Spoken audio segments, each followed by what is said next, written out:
Hello বন্ধুরা, কেমন আছো তোমরা? আশা করি সবাই ভালো আছো।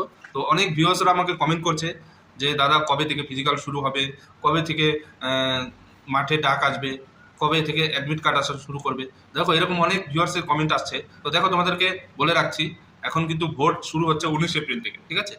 তো ভোট শুরু হওয়ার কারণে ইলেকশনের জন্য তো তোমাদের যে ফিজিক্যাল টেস্টটা না একটু লেটে হবে, ঠিক আছে? এখন তো কোনো ডেট ফিক্সড হয়নি কবে থেকে স্টার্ট হবে, ওকে?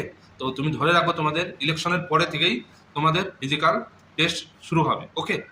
এবার কথা হচ্ছে তোমাদের সবার ডাক আসবে কিনা। দেখো তোমার নাম্বারের উপর নির্ভর করবে ওটা, ঠিক আছে? যে বেশি নাম্বার পাবে তার আগে ডাক আসবে, ঠিক আছে? যারা ভালো নাম্বার পেয়েছো তারাও ফিজিক্যালের জন্য রেডি থাকো, আর যারা যারা একটু কম নাম্বার পেয়েছে, যারা একটু কনফিউজে আছে যে হবে কি হবে না, তারাও ফিজিক্যালের জন্য তৈরি করো, ওকে?